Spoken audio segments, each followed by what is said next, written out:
Say your name first. Matt.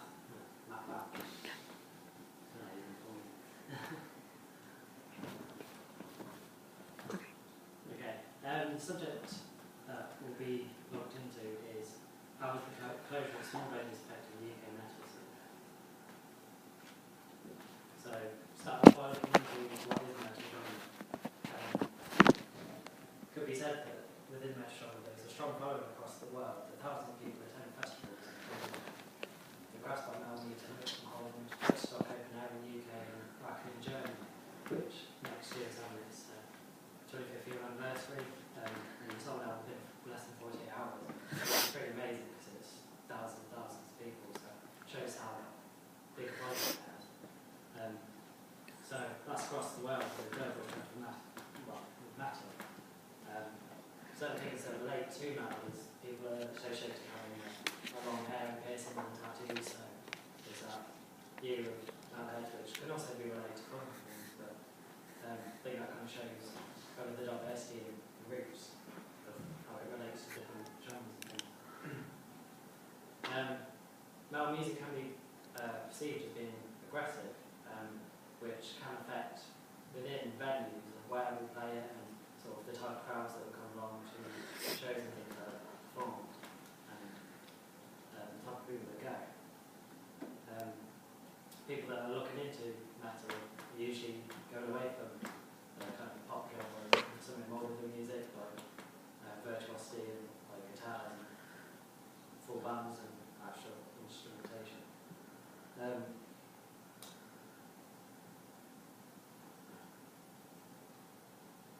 So looking into why small venues are important. When you look at metal, it's sort of like the heaviest style of music.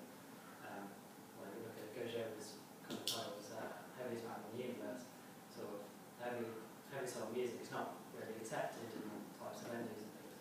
So looking for venues that do sort of play it is often a little bit harder. But the King Billy in Northampton is being a local venue, does incorporate that sort of style and the type of people that go to those sort of gigs. Allows like new bands to go and experiment, doesn't really discriminate against the styles and things they're playing. Kind of being around, I think it's important as well, because being around like-minded people lets the genre grow and sort of helps. Because basically, if you didn't have the kind of genre there with the same minded people, then in a local scene, then the genre might kind of disappear. There wouldn't be that enthusiasm to go and play the gigs and sort of join in. If the scenes weren't there where you can go and play the live music, then I think that would kind of disappear.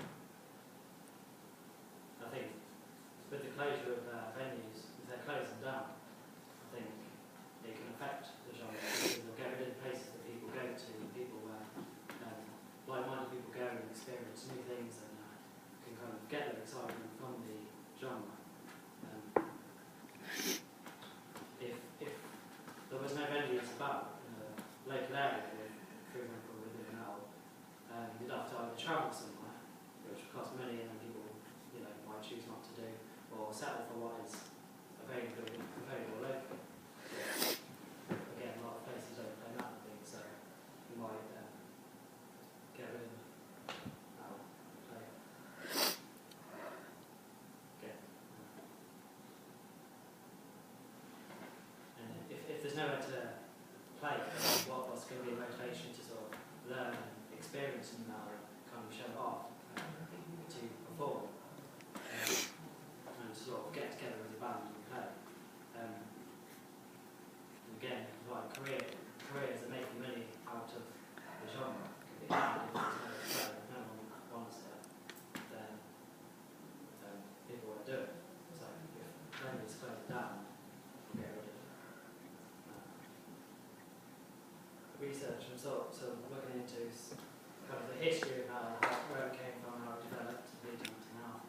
There's a book, Sound of the Beast by Dean Christian, and The History of Rock by Mark Tress. Looking into terrorism and that injection and that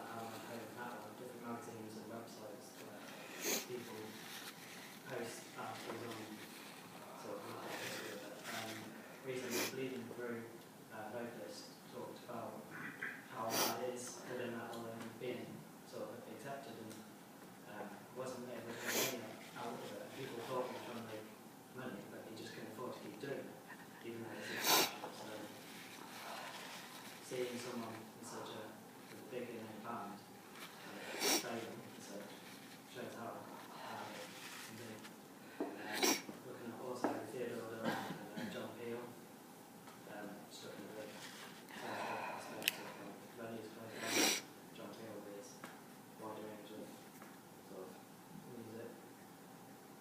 I was looking to interview venue owners and bands, like younger bands and others, to sort of talk about the experiences and how they view the scene at the moment, and whether get the opinions whether they think there is enough places to play, and for the older people, what happened to the venues that they've gone through, how that's changed over the years. Producers is another good area to look at, because they talk to musicians, promoters, gigs, who've been a promoter, sound engineers for their students, and lecturers and radio presenters. Having what you do often comes to rugby, so hoping to get in contact with for an interview and his view over the years relating to mental the questionnaires. So the same sort of people, but more written down and hopefully spread to a wider amount of people with sort of just check boxes and a list of. So let's open questions.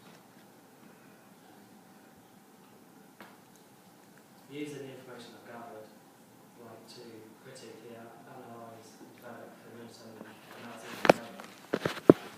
how it has been affected musically through art and media records. And actually discuss with owners and come up with a solution how to sort of split those elements that allow us to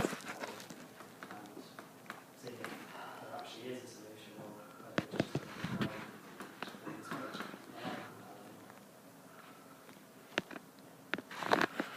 Okay, thank you.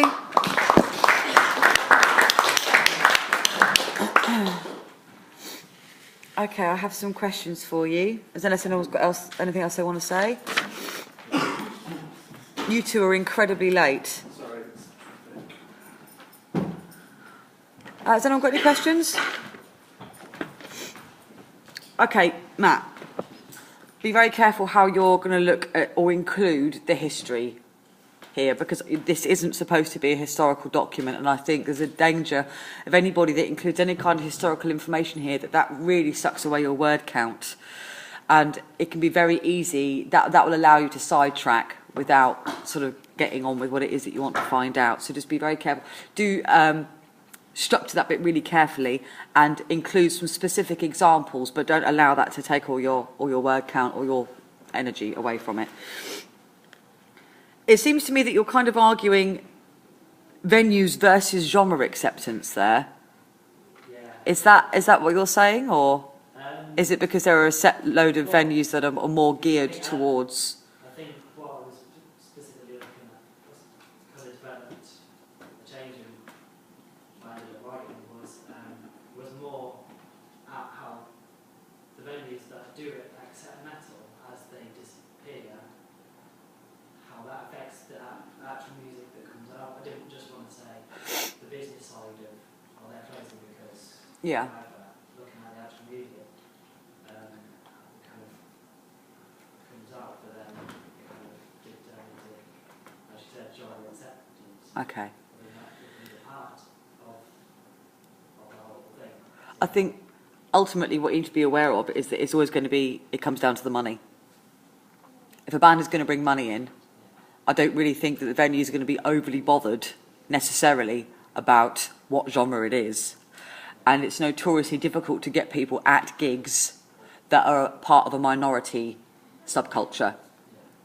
So always kind of bear that in mind. It's always easier to fill out the smaller venue than it is the larger venue. So always kind of bear that in mind.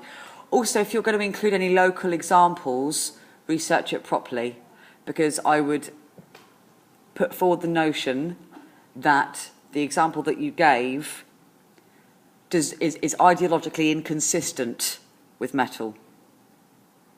okay? Because I think the example that you showed is perhaps one of the more right-wing places of the town. And I think there may be an ideological problem for you, even though it's quite happy to support local music, live music. So just sort of be aware of that. Adorno, John Peel, there's a huge gap in between. Yeah, it's just trying to. That's fine. Just try and find one other person just to kind of fill that gap. Okay. And also, Johnny Doom is going to be here for Subject Futures Week in January, so you can ask him then.